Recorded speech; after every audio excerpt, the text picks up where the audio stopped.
മറ്റൊരു ചോദ്യം പിന്നെ മുമ്പേ പറഞ്ഞ വിഷയത്തിൽ നിന്ന് തന്നെ ഒരു ചോദ്യത്തിലേക്ക് വന്നാൽ, അതായത് നമ്മളിപ്പോൾ സമീപകാലത്ത് ഈ കേന്ദ്ര സർക്കാർ സാഹിത്യ അക്കാദമിയുടെ യുവ അവാർഡ്, അതായത് സാഹിത്യം എന്ന് പറയുന്നത് നേരെ ഒരു കാര്യം പറയലല്ല എന്ന് പറഞ്ഞതിൽ നിന്നാണ് ഞാൻ ഈ ചോദ്യത്തിലേക്ക് വന്നത്. അതായത് യുവ പുരസ്കാരം അഖിൽ പി ധർമ്മജന് കൊടുത്തതുമായി ബന്ധപ്പെട്ട് റാം കെയർ ആനന്ദിയൊക്കെ വലിയ നിലയിൽ ചർച്ച ചെയ്യപ്പെടുന്ന ഒരു സന്ദർഭം ഉണ്ടായി.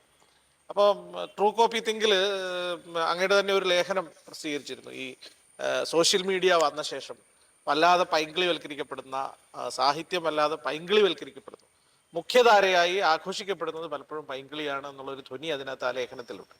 അപ്പൊ താങ്കൾക്ക് ആ വിഷയത്തെ മുൻനിർത്തണം എന്നില്ല, എങ്കിലും ഈ വിഷയത്തിലുള്ള പ്രത്യേകിച്ചും വർത്തമാനകാലത്തിൽ മൂല്യമുള്ള സാഹിത്യകൃതികളെ സ്വീകരിക്കപ്പെടുന്നില്ല, അത്തരം ആഘോഷങ്ങളിൽ ഇതിന് പങ്കാളിത്തമില്ല എന്നൊരു ആക്ഷേപം ഒരു ധ്വനിയായിട്ടെങ്കിലും അങ്ങയുടെ ലേഖനത്തിലുണ്ട്. അതിനോടുള്ള അങ്ങയുടെ കാഴ്ചപ്പാടെന്ന് പറയാം. അതെ, അത് 2013 ആ ലേഖനം എഴുതിയത്. അന്നൊരു പക്ഷെ എനിക്ക് തോന്നുന്നു ഇപ്പം റാം കെയർ ഓഫ് ആനന്ദി പോലുള്ള പുസ്തകങ്ങൾ, അല്ലെങ്കിൽ എത്രയും പ്രിയപ്പെട്ട എന്നോട്, അല്ലെ നിന്നോട് തന്നെ വിട്ടുപോയി. പക്ഷെ അത്തരം പുസ്തകങ്ങളൊന്നും അന്ന് ഇറങ്ങിയിട്ടുണ്ടായിരുന്നില്ല. പക്ഷെ അത് നമ്മൾ സൂക്ഷ്മമായി നോക്കുമ്പോൾ നമുക്ക് കാണാൻ പറ്റിയ ഒരു കാര്യം എന്താ വെച്ചാൽ, നമ്മളെ പ്രിന്റ് മീഡിയയിലുള്ള ഒരു എന്താ പറയാ പോപ്പുലർ സാഹിത്യം, പൈങ്കിളി സാഹിത്യം എന്ന് പറയുന്നത് പോപ്പുലർ സാഹിത്യമാണല്ലോ, ജനപ്രിയ സാഹിത്യത്തിനാണല്ലോ. അപ്പൊ അത് പ്രിന്റ് മീഡിയകൾ വല്ല ഇല്ലാതെ കഴിഞ്ഞു. കാരണം സോഷ്യൽ മീഡിയ വന്നതോടുകൂടിയിട്ടാണ് അത് സംഭവിച്ചു കഴിഞ്ഞതെന്നുള്ളത്. കാരണം നമുക്ക് വായിക്കാനുള്ള ഒരു സ്പേസ് സോഷ്യൽ മീഡിയയിൽ കിട്ടുന്നുണ്ട്. അപ്പോൾ സംഭവിച്ചൊരു കാര്യം, നേരത്തെ നമ്മുടെ ഈ എല്ലാ ഭാഷയിലും ഈ പോപ്പുലർ സാഹിത്യം ഉണ്ടായിട്ടുണ്ട്, ജനപ്രിയ സാഹിത്യം എല്ലാ ഭാഷയിലും ഉണ്ടായിട്ടുണ്ട്. അത് ഉണ്ടാവുകയും ചെയ്യും. കാരണം നമ്മുടെ ഒരു സാധാരണഗതിയിൽ സാധാരണ മനുഷ്യരെ എഴുത്തിലേക്കും വായനയിലേക്കും നയിച്ച ഒരു ഘടകമാണ് ജനപ്രിയ സാഹിത്യം. എത്രയോ പേരെ നമുക്ക് മലയാളത്തിൽ സാക്ഷരരാക്കിയത് നമുക്ക് ഇത്തരം പ്രസിദ്ധീകരണമാണ്. അപ്പൊ അതിന്റെ ചില സാമൂഹ്യ മൂല്യങ്ങൾ നമുക്ക് തള്ളിക്കളയാൻ പറ്റില്ല. പക്ഷെ അതേ സമയം അത് വായിച്ചു തുടങ്ങിയിട്ട് അവിടെ തന്നെ നിൽക്കുന്നുണ്ടെങ്കിൽ നമ്മുടെ ഭാവനക്കും നമ്മുടെ ചിന്തക്കും എന്തോ പ്രശ്നമുണ്ടെന്നാണ്. ഒരിക്കലും ഭാവനയും ചിന്തയും സ്തംഭിച്ചു നിൽക്കുന്ന ഒരു സ്ഥലം ശരിക്കും ഏറ്റവും ആശാസ്യമായ ഒരു കാര്യമല്ല. കാരണം അത് വളർച്ചയാണല്ലോ, മുമ്പോട്ടുള്ള പോക്കുണ്ട്. മനുഷ്യന്റെ ചിന്തക്കും മനുഷ്യന്റെ ഭാവനക്കും ഒരു ഗതിവേഗമുണ്ട്. അപ്പൊ ഇത്തരം എഴുത്തുകളുടെ ഒരു പ്രശ്നം ഈ ഭാവനയും ചിന്തയെയും യാതൊരു ഗതിവേഗവും നൽകുകയോ അല്ലെങ്കിൽ മുന്നോട്ടേക്ക് നയിക്കുകയോ ചെയ്യുന്നില്ല എന്നുള്ളതാണ്. അതുകൊണ്ടാണ് അതിനോട് വിയോജിക്കുന്നത്. അല്ലാതെ ഇപ്പൊ അത് ഭാഷയിൽ ഇപ്പം പൈങ്കിളികൾ നിറയുകയോ അല്ലെങ്കിൽ പോപ്പുലർ സാഹിത്യം ജനപ്രിയ സാഹിത്യം ഉണ്ടാവുകയോ ചെയ്തുകൊണ്ട് വലിയ പ്രശ്നങ്ങളൊന്നും ഇല്ല. നമുക്ക് അറിയാം, ജീവിതമൊക്കെ ഇങ്ങനെയൊക്കെ മുന്നോട്ട് പോകും. പക്ഷെ നമ്മുടെ ഒരു സംസ്കാരത്തിന്, നമ്മുടെ ചിന്തക്കും കിട്ടേണ്ട ഒരു ഊർജം ഇത്തരം എഴുത്തുകളിൽ നിന്ന് ഉണ്ടാവുന്നില്ല. അതൊരിക്കലും അത് മുമ്പോട്ട് പോകാൻ സഹായിക്കുന്നില്ല എന്നർത്ഥം. അപ്പൊ സ്വാഭാവികമായിട്ടും അതായിരുന്നു എൻ്റെ ഒരു പ്രശ്നം. കാരണം സോഷ്യൽ മീഡിയ വന്നതോടുകൂടി നമ്മളിപ്പം നോക്കിക്കൊണ്ട് ഇപ്പൊ ഒരുപാട് എഴുത്തുകൾ, ഇപ്പൊ നമ്മൾ ഏറ്റവും അധികം ആഘോഷിച്ച മലയാളത്തിലെ നമ്മുടെ പെരുമ്പടം ശ്രീധരന്റെ ഒരു സങ്കീർത്തനം പോലെ, ഒരു സങ്കീർത്തനം പോലെ പോലും ഒരുപക്ഷെ ഒരു ഉദാത്ത നോവൽ അല്ല മലയാളത്തിൽ, വളരെ പെരിഫറലായിട്ട് എഴുതിയിട്ടുള്ള ഒരു നോവൽ മാത്രമാണ്. പക്ഷെ അപ്പോൾ വിവാദം ഉണ്ടല്ലോ. അതെ, അത് തീർച്ചയായിട്ടും അത് അങ്ങനെ ഒരു ഉദാത്തമായിട്ടുള്ള ഒരു പുസ്തകമല്ല വാസ്തവത്തിൽ. അത്രയേറെ സാഹിത്യ മൂല്യമുള്ള പുസ്തകമല്ല, വളരെ ഉപരിപ്ലവമായിട്ട് എഴുതിയിട്ടുള്ള ഒരു ജനപ്രിയ സാഹിത്യം മാത്രമാണ്. പക്ഷെ അത് അന്നും ആഘോഷിച്ചിട്ടുണ്ട്, അത് വളരെ ഗംഭീരമായിട്ട് കൊണ്ടു നടന്നു. പക്ഷെ ഇന്നും നമ്മൾ കാണുമ്പോൾ സോഷ്യൽ മീഡിയ പലപ്പോഴും കൊണ്ടാടുന്ന പുസ്തകങ്ങൾ ഇത്തരത്തിൽ ജനപ്രിയമായ പുസ്തകങ്ങളാണ്. അവയെ മറച്ചു വെച്ചുകൊണ്ടാണ് ഉദാത്തമായിട്ട് അവ അവതരിപ്പിക്കപ്പെടുന്നത്. ഇത് കേരളീയ സമൂഹത്തിനും നമ്മുടെ കേരളത്തിലെ ഒരു സാംസ്കാരിക രംഗത്തിനോ നമ്മുടെ എഴുത്ത് രംഗത്തിനോ ഒന്നും തന്നെ ഒരു പുരോഗതിയും ഉണ്ടാക്കുന്നില്ല എന്നുള്ള തിരിച്ചറിവിൽ നിന്നാണ് ഈ ഒരു വസ്തുത ചൂണ്ടിക്കാണിക്കണം എന്നുള്ളത് കൊണ്ടാണ് അന്ന് ലേഖനം എഴുതിയത്. ഇപ്പോഴും എനിക്ക് അടുത്ത കാലത്ത് എന്നോട് ആളുകൾ പറഞ്ഞതും അല്ലെങ്കിൽ സോഷ്യൽ മീഡിയയിൽ അത്യാവശ്യം എനിക്ക് വന്ന കമന്റുകളും ഒക്കെ നേരത്തെ എഴുതിയൊരു ലേഖനം എന്നാണ്. കാരണം ഞാൻ പറഞ്ഞില്ലേ, ഇപ്പോൾ ഈ പുസ്തകങ്ങളൊന്നും തന്നെ അന്ന് വന്നിരുന്നില്ല. ഒരുപക്ഷെ ഇത്രയേറെ ഇപ്പം അഖിൽ പി ധർമ്മജന്റെ റാം കെയർ ഓഫ് ആനന്ദിക്കൊക്കെ കിട്ടിയ സ്വീകാര്യത, ആ അവാർഡ്, അതിന്റെ വിവാദമൊക്കെ വന്നപ്പോൾ എന്നോട് ആളുകൾ പറഞ്ഞു നിങ്ങളുടെ ലേഖനം വളരെ നേരത്തെ എഴുതിയെന്ന്. എനിക്ക് തോന്നുന്നു നേരത്തെ എഴുതുന്നത് തന്നെയാണ് ഒരു എഴുത്തുകാരന്റെ അടിസ്ഥാന സ്വഭാവം. അത് തന്നെയാണ്, ആ കാഴ്ചയാണ് ശരിക്കും ഒരു എഴുത്തുകാരനെ ഉണ്ടാക്കുന്നത്. അപ്പോഴുള്ളത് എഴുതാൻ നമ്മൾ വേണമെന്നില്ലല്ലോ, അത് നേരത്തെ. അപ്പൊ ബഷീറിനൊക്കെ ഈ ഒരു പ്രത്യേകത ഉണ്ടായി. കാരണം രാജ്യം നാളെ അഭിമുഖീകരിക്കുന്ന ഒരു പ്രതിസന്ധിയെ പോലും എങ്ങനെയാണ് ഒരു ആരോഗ്യകരമായിട്ടൊരു സമൂഹം ഉണ്ടാവേണ്ടത് എന്നും അവിടെ എങ്ങനെയാണ് ജനാധിപത്യത്തിന്റെ സ്ഥലികൾ പുലരേണ്ടതെന്നും നേരത്തെ ബഷീർ പറഞ്ഞു എന്നുള്ളതാണ്. ഒരുപക്ഷെ ഇന്നും ചർച്ച ചെയ്യുന്ന കാര്യങ്ങൾ തന്നെയാണ് അന്ന് നമ്മൾ 19ാം നൂറ്റാണ്ടിലെ നോവലുകൾ എഴുതിയതെന്ന് ഞാൻ നേരത്തെ പറഞ്ഞു. അപ്പൊ ഇവിടെ നോക്ക്, ഒരുപക്ഷെ എത്രയോ ഏതാണ്ട് 1.5 നൂറ്റാണ്ടായിട്ട് ഒരു വിഷയത്തെ പോലും നമുക്ക് മറികടക്കാൻ പറ്റുന്നില്ല, ഒരു പ്രശ്നത്തെ പോലും പൂർണ്ണമായിട്ട് മറികടക്കാൻ പറ്റുന്നില്ല എന്നുള്ളതാണ്. അപ്പൊ എഴുത്തുകാർക്ക് ഇങ്ങനെ ഒരു ധർമ്മമുണ്ട്. അവരെന്താ ചെയ്യാന്ന് വെച്ചാൽ അവര് ഇങ്ങനെ യാഥാർത്ഥ്യം നേരത്തെ വിളിച്ചു പറയേണ്ടി ഇരിക്കുന്നു, അവർ പറഞ്ഞുകൊണ്ടേയിരിക്കുന്നു എന്നുള്ളതാണ്. പക്ഷെ അടുത്ത കാലത്ത് വന്നത് എന്തോ നമ്മുടെ ഈ എഴുത്തുകാരൊക്കെ പൊതുവെ എന്തൊക്കെ ആയിത്തീരാൻ വേണ്ടിയിട്ടും അവരുടെ ഒരു അധികാര കേന്ദ്രങ്ങൾ ഉണ്ടാക്കാനും പദവികൾ സംശീകരിക്കാനും ഒക്കെ ലാഭനഷ്ടങ്ങൾ നോക്കിയിട്ട് പ്രതികരിക്കുന്ന ആളുകളായിട്ട് മാറിയിരിക്കുന്നു. അതേസമയം തന്നെ അതിന് സംഭവിക്കുന്ന മറ്റൊരു കാര്യം എന്നുള്ളത് നമ്മുടെ സമൂഹത്തിൽ ഉണ്ടാക്കിയെടുക്കേണ്ട ചില നന്മകളുണ്ട്. കാരണം ഇപ്പം എന്നെ തന്നെ വിമർശിക്കുകയാണെങ്കിൽ പോലും ആ വസ്തുതകൾ നമ്മൾ സ്വീകരിക്കേണ്ടതല്ലേ? വസ്തുതകളാണെങ്കിൽ നമ്മളതിനെ സംശീകരിക്കുകയും ആ സംശീകരിച്ചിട്ട് നമ്മളതിൻ്റെ കാര്യങ്ങൾ മനസ്സിലാക്കിയിട്ട് നമ്മളതിന് ഉൾക്കൊള്ളേണ്ടതിന് ഉൾക്കൊള്ളുകയും നമ്മളതിൽ തള്ളിക്കളയേണ്ടതിന് തള്ളിക്കളയും വേണം. അപ്പം അത് തന്നെയാണ് മുന്നോട്ട് പോക്കിന് ഏത് എഴുത്തുകാരനും ഏത് സാംസ്കാരിക പ്രവർത്തകനും അത് ഏത് പൊളിറ്റീഷ്യൻ ഒക്കെ ജനസമൂഹത്തിന് തന്നെ ഒരു മാതൃകയാണ്. പക്ഷെ ഇത് കുറഞ്ഞു വരികയാണ്. കാരണം വല്ലാത്ത അസഹിഷ്ണുത സമൂഹത്തിനകത്ത് പെരുകുന്നു. ഈ അസഹിഷ്ണുത പെരുകുന്നത് വാസ്തവത്തിൽ വ്യക്തികളിൽ തുടങ്ങി സമൂഹത്തിലേക്ക് എത്തി സമൂഹത്തിൽ നിന്ന് ഭരണകൂടത്തിലേക്ക് എത്തുകയാണ് ചെയ്യുന്നത്. കാരണം ഇതൊരു വലിയൊരു തുടർച്ചയാണ്. അപ്പൊ ഒരു ഭരണകൂടം ഉണ്ടാവുന്നത് ഒരു സമൂഹം അങ്ങനെയായി തീരുമ്പോഴാണ്, ഒരു വ്യക്തികൾ അങ്ങനെയായി തീരുകയാണ്.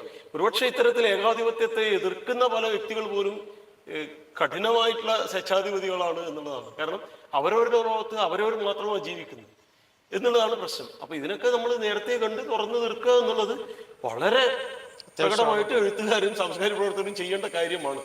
അത് സംഭവിക്കുന്നുണ്ടോ എന്നുള്ളതാണ്. ഈ ലാഭം, തനിക്കെന്താണ് ലാഭം, തനിക്ക് എവിടെയാണ് ഒരു സേഫായ സ്പേസ് കിട്ടുക എന്ന് മാത്രമാണ് ഇന്ന് ആളുകൾ ആലോചിക്കുന്നത്. അതേസമയം നാം മനസ്സിലാക്കേണ്ട ഒരു കാര്യം, അങ്ങനെ എല്ലാവരും ചിന്തിച്ച ഒരുപാട് മനുഷ്യരാണ് വാസ്തവത്തിൽ നമുക്ക് ഇത്രയേറെ സ്വാതന്ത്ര്യത്തിന്റെ ശുദ്ധവായുവും ഒരുപക്ഷെ ഈ ആധുനികതയുടെ വെളിച്ചവും ഒക്കെ നൽകിയിട്ട് നമ്മളെ ഇത്തരത്തിൽ ഒരു ആധുനികമായ പശ്ചാത്തലത്തിലേക്ക് നയിച്ചത് എന്ന് പറയാം. സെബാസ്റ്റ്യന്റെ കഥാലോകത്തെ സംബന്ധിച്ച്, സെബാസ്റ്റ്യന്റെ കഥാലോകം സാധാരണഗതിയിൽ നമ്മുടെ മുഖ്യധാര സാഹിത്യകാരന്മാർ എഴുതുന്ന ഒരു ഉത്തരാധുനികതയുടെ, നമ്മുടെ മുഖ്യധാര കഥാകാരന്മാർ പൊതുവെ സ്വീകരിക്കുന്ന ഒരു വിഷയ ദുർഗ്രഹതയുടെ ശൈലിയൊന്നും പുലർത്തുന്ന ഒരാളല്ല സെബാസ്റ്റ്യൻ. അദ്ദേഹം പൊതുവെ നമുക്ക് വളരെ വ്യക്തമാകുന്ന ജീവിത പശ്ചാത്തലങ്ങളെ ഒരുപക്ഷെ നമുക്ക് പരിചിതമല്ലാത്ത നിലയിൽ കൂടി ആഖ്യാനം ചെയ്യുന്ന ഒരു കഥാകാരനാണ്. അദ്ദേഹത്തെക്കുറിച്ചൊരു ലേഖനം സമീപകാലത്ത് താങ്കൾ എഴുതിയിരുന്നു. ആ ലേഖനത്തെ സംബന്ധിച്ചും സെബാസ്റ്റ്യന്റെ കഥാലോകത്തെ സംബന്ധിച്ചിട്ടുള്ള അങ്ങയുടെ ധാരണകളും ഒന്ന് പങ്കുവയ്ക്കാം. അല്ല, സെബാസ്റ്റ്യൻ വളരെ നേരത്തെ തന്നെ നമ്മുടെ ശ്രദ്ധ പിടിച്ചു പറ്റിയിട്ടുണ്ട്. അപ്പം മലയാളത്തിലൊരു മുഖ്യധാര എഴുത്തിന്റെ ഒരു മാതൃകയിൽ എഴുതുന്ന ഒരാളല്ല സെബാസ്റ്റ്യൻ. രണ്ട് കാര്യങ്ങൾ: ഒന്ന്, അദ്ദേഹം സ്വീകരിക്കുന്ന വിഷയം, പ്രമേയം; രണ്ട്, അദ്ദേഹത്തിന്റെ ഒരു ആഖ്യാന രീതി. ഈ രണ്ടും വളരെ വ്യത്യസ്തമാണ്. വാസ്തവത്തിൽ മലയാളത്തിൽ വളരെ പ്രതിഭയുള്ള എന്ന് പറയാവുന്ന ഒരു എഴുത്തുകാരനാണ് KS സെബാസ്റ്റ്യൻ. പക്ഷെ എനിക്ക് തോന്നുന്നു ഒരു പൊതുസമൂഹത്തിന്റെ അകത്ത് സെബാസ്റ്റ്യൻ എത്രമാത്രം സ്വീകാര്യതയുണ്ട്, വായനക്കാരുടെ എത്രമാത്രം സ്വീകാര്യതയുണ്ട് എന്നുള്ളത് ഒരു പ്രധാനപ്പെട്ട കാര്യമാണ്. അത് ഞാൻ നേരത്തെ പറഞ്ഞൊരു കാര്യമാണ്. കാരണം നമുക്കിന്ന് വേണ്ടത് വളരെ നേർത്ത, അത്രയേറെ നമ്മുടെ തല പുകഞ്ഞ് ആലോചിക്കേണ്ടാത്ത, അല്ലെങ്കിൽ നമ്മുടെ ഭാവനയെ പ്രവർത്തിപ്പിക്കേണ്ട തരത്തിലുള്ള നേർമയുള്ള എഴുത്തുകളോട് നമുക്ക് വലിയ താല്പര്യമുണ്ട്. അപ്പം അത്തരം താല്പര്യങ്ങളുടെ അകത്ത് സെബാസ്റ്റ്യനെ പോലത്തെ ഒരാളെ ഉൾക്കൊള്ളാൻ നമ്മുടെ വായനാ സമൂഹത്തിന് പറ്റുന്നില്ല എന്നുള്ളതാണ്. അപ്പൊ സെബാസ്റ്റ്യൻ ചെയ്തിരിക്കുന്നത്, അദ്ദേഹത്തിന്റെ എഴുത്ത് എന്ന് പറഞ്ഞാൽ നമുക്കറിയാം, ഒന്നും അദ്ദേഹം കടൽത്തീര ജീവിതമാണ്. അപ്പോൾ ഈ കടൽത്തീര ജീവിതം ഏറ്റവും ചിത്തയായ രീതിയിൽ തന്നെ ഉപയോഗിച്ച് പോപ്പുലറാക്കിയത് ചെമ്മീനാണ്. അത് അന്ന് തന്നെ വേലുക്കുട്ടിയാരെ ശക്തമായിട്ട് വിമർശിച്ചിട്ടുണ്ട്. കാരണം ഭാഷ, നമ്മുടെ പോപ്പുലർ സിനിമയിൽ പോലും ഒരു മനുഷ്യരും സംസാരിക്കുന്ന ഭാഷയിലല്ല അവയൊന്നും സംസാരിച്ചില്ല. അതൊക്കെ കൃത്രിമമാണ്. വാസ്തവത്തിൽ എനിക്ക് തോന്നുന്നു ഒരു സമൂഹത്തിനെ അപമാനിക്കുന്ന തരത്തിലാണ് ഇത് മൊത്തം നിർമ്മിച്ചെടുത്തത്. അപ്പൊ സെബാസ്റ്റ്യൻ പക്ഷേ കടൽത്തീരത്ത് ജീവിച്ചതുകൊണ്ട് തന്നെ സെബാസ്റ്റ്യന്റെ പ്രത്യേകമായ സവിശേഷമായ നിരീക്ഷണ പാഠം. പിന്നെ മറ്റൊരു കാര്യം, വളരെ ഇന്റലക്ച്വലായ ഒരാൾ കൂടിയാണ് സെബാസ്റ്റ്യൻ. എല്ലാ ചരിത്ര കാര്യങ്ങളും ചരിത്ര വസ്തുതകളും, പിന്നെ മാത്രമല്ല അദ്ദേഹത്തിന് ഈ ബൈബിൾ പോലുള്ള, അത് നമ്മൾ മതഗ്രന്ഥമായിട്ട് നമുക്ക് കണക്കാക്കാം, അതിനപ്പുറം അത് വിശിഷ്ടമായ ഒരു സാഹിത്യ ഗ്രന്ഥമായിട്ടും കണക്കാക്കാം. ഇപ്പൊ എന്നെ പോലത്തെ ഒരാൾ അതിനെ സാഹിത്യ ഗ്രന്ഥമായിട്ട് കണക്കാക്കുന്നു. ഞാനത് മുഴുവനും വായിച്ച ഒരാളാണ്. അത് ഇംഗ്ലീഷിലും മലയാളത്തിലും ഒക്കെ വായിച്ചിട്ടുള്ള ഒരാളാണ്. അപ്പം വായിച്ച് ആസ്വദിച്ചിട്ടുള്ള ഒരാളാണ്. അപ്പൊ അത് വിശ്വാസികളെ സംബന്ധിച്ചിടത്തോളം അത് മതഗ്രന്ഥം, വേദപുസ്തകമായി മാറുമ്പോൾ ഒരു വായനക്കാരനെ സംബന്ധിച്ചിടത്തോളം അത് നല്ല സാഹിത്യ പുസ്തകമാണ്. അപ്പൊ അങ്ങനെ വരുമ്പോൾ അതിൻ്റെ അകത്തുള്ള മിത്തുകൾ, അറിവുകൾ ഒക്കെ അധികം അതിവിദഗ്ധമായിട്ട് ഉപയോഗിക്കുന്നു. അസാമാന്യമായ ഭാവനാശേഷിയുള്ള എഴുത്തുകാരനാണ്.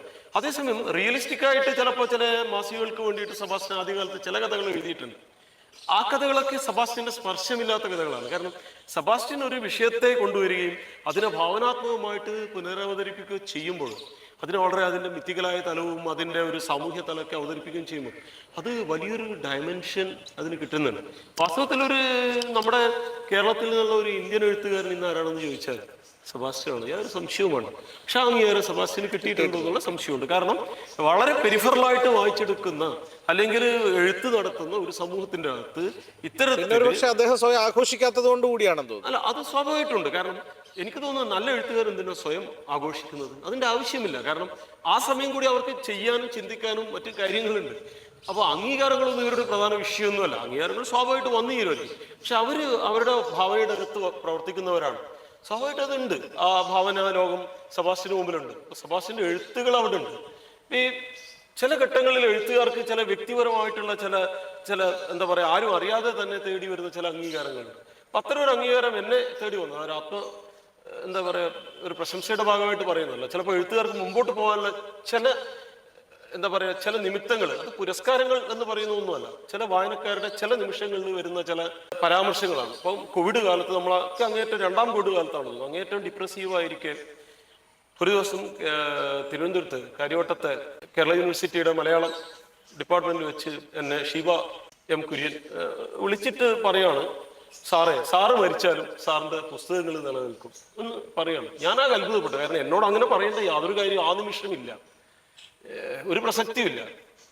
അപ്പൊ ഷീബ പറഞ്ഞ എന്താ വെച്ചാൽ പല പുസ്തകങ്ങളും ഇപ്പോൾ ഞങ്ങൾ കോളേജിൽ റെഫർ ചെയ്യുന്നു. അപ്പം ഈ ഒരു കഷ്ടകാലത്ത് പോലും എന്ത് സംഭവിച്ചാലും സാറിന്റെ പുസ്തകങ്ങൾ നിലനിൽക്കുമെന്നാണ് ഷീബ എന്ന് തന്നെ വിളിച്ചു പറഞ്ഞത്.